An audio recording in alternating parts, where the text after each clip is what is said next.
ॐ भूर्भुवः स्वः तत्सवितुर्वरेण्यं भर्गो देवस्य धीमहि धियो यो नः प्रचोदयात्। कैसे आएंगे भगवान। एक हमारे गुरु जी का लिखा हुआ एक गीत है, छोटा सा। हृदय हमारा पिघल न पाया जब देखा दुखियारा, किसी पंथ भूले ने हमसे पाया नहीं सहारा। सूखी है करुणा की धारा, सूखी है करुणा की धारा, सूखी है करुणा की धारा। कैसे आएंगे भगवान, कैसे आएंगे भगवान, कैसे आएंगे भगवान। करुणा की धारा बिल्कुल सूखी हुई है। अखंड ज्योति में लिखी हुई एक कहानी के माध्यम से हम लोग समझते हैं कि हमारे जीवन में भगवान आएंगे कैसे। एक समय की बात है, सोमवती अमावस्या का दिन था। शंकर भगवान और पार्वती माता दोनों लोग आकाश मार्ग में यात्रा कर रहे थे। तभी पार्वती माता का ध्यान सोमवती अमावस्या के दिन गंगा स्नान कर रहे भीड़ पर पड़ी और वह शंकर भगवान से पूछ बैठे कि यह गंगा नदी के किनारे इतनी भीड़ क्यों है। तो शंकर भगवान बताए कि पुराणों में लिखे गए के अनुसार ये सभी लोग सोमवती अमावस्या का स्नान कर रहे हैं। पार्वती माता फिर पूछे कि किस उद्देश्य से ये लोग स्नान कर रहे हैं, क्या मतलब स्नान करके क्या फायदा, क्या लाभ, क्यों स्नान किया जाता है। तो ऐसी मान्यता है कि जो सोमवती अमावस्या का स्नान कर लेता है वह बैकुंठ धाम में निवास करता है। अच्छा, लेकिन बैकुंठ धाम में तो हम और आप न रहते हैं। शंकर भगवान बोले हाँ, और वहाँ तो मुश्किल से 2000 लोगों के रहने की जगह होगी, और ये तो बहुत ज़्यादा लोग हैं। क्या आप बता सकते हैं कि कुल कितने लोग गंगा स्नान कर रहे हैं। शंकर भगवान बोले कि यही कोई 50 लाख लोग। एक साल में कितने सोमवती अमावस्या पड़ते हैं, यही कोई 4। तब तो ये 2 करोड़ की संख्या में हो गए। शंकर भगवान बोले हाँ,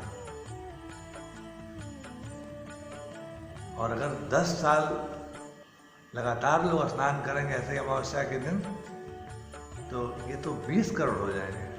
अगले 30 साल में कितने, 40 साल में कितने, 50 साल में कितने, ये तो अरबों खरबों में जनसंख्या पहुंच जाएगी।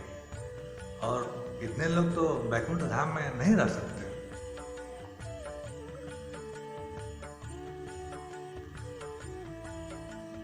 अरे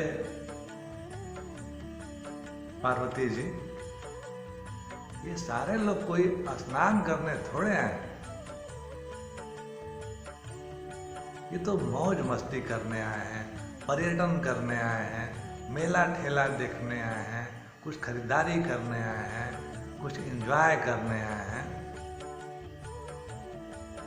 गंगा स्नान करने के लिए ये नहीं आए हुए। तो फिर क्यों इतनी भीड़ क्यों। और जब गंगा स्नान ये नहीं करेंगे तो क्यों झूठ मूठ में ऐसा कौन लिख दिया कि इनको बैकुंठ धाम मिलेगा।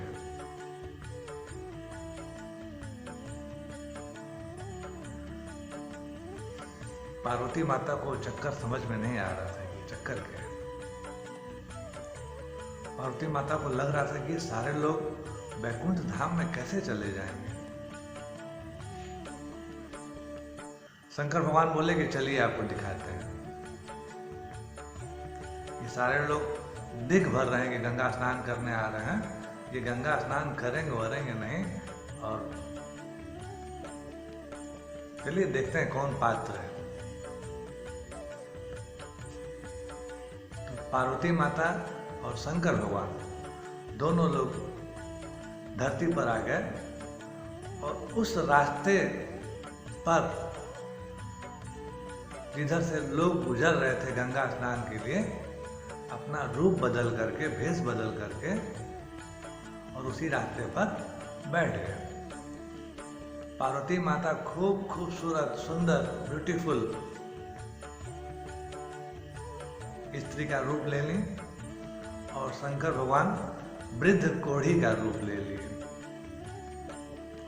और रास्ते पर एक किनारे बदले हुए रूप के साथ दोनों लोग विराजमान हो गए। उधर से लोग जब गुजरते तो रास्ते में खूबसूरत महिला को देखते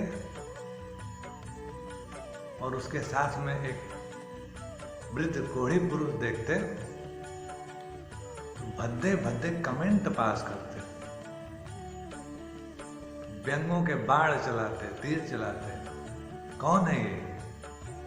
हमारे पति हैं, मेरे पति हैं। अरे ऐसा बुढ़ा पति, तुम इतनी नौजवान खूबसूरत और पति ऐसा, ढकेल दो इनको गंगा में ढकेलो इनको और चलो हमारे साथ, रानी बना के रखेंगे तुमको, जो चाहोगे वो खिलाएंगे पिलाएंगे, सोने का गहना पहनाएंगे, रानी बना के तुमको रखेंगे। अधिकांश लोग उसमें आते हैं और इसी तरह की बातें करते हैं। कोई मजाक करता है, कोई सीटी बजाता है।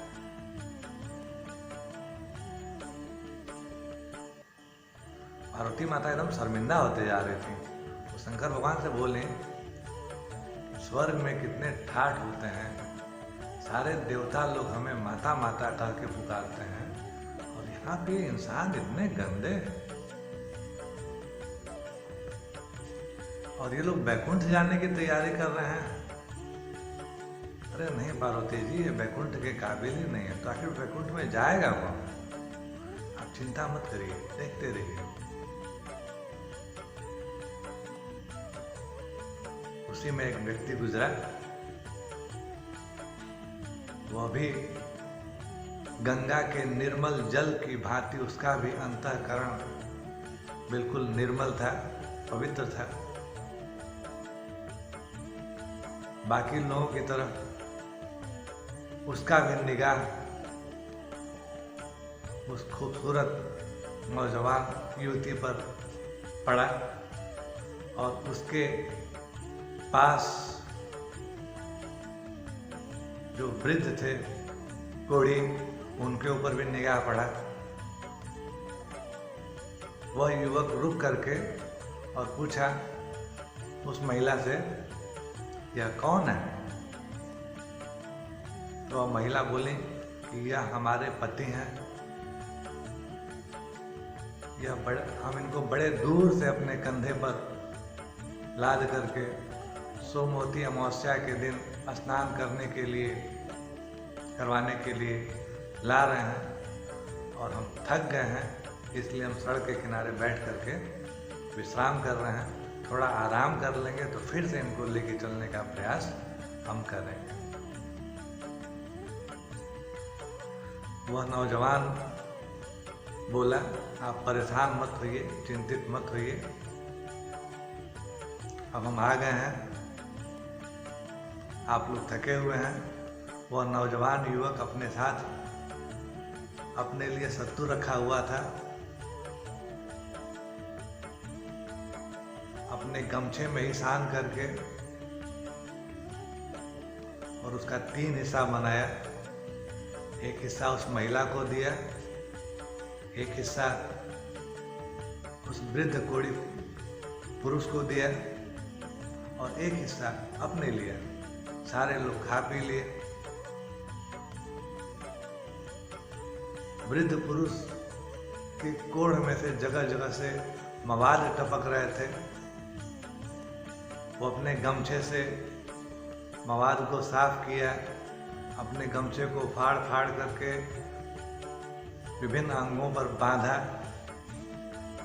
और फिर अपने कंधे पर लाद करके उस वृद्ध पुरुष को गंगा स्नान करवाया।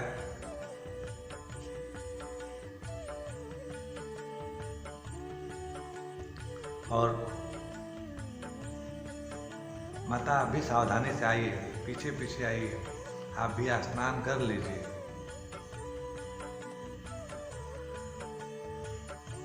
तब पार्वती माता को यह भान हुआ, ज्ञात हुआ कि अच्छा तो यह है एक जो बैकुंठ में हमारे साथ निवास करेगा।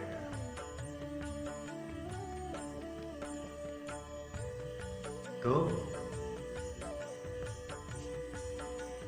भगवान भी हमारे जीवन में तभी आते हैं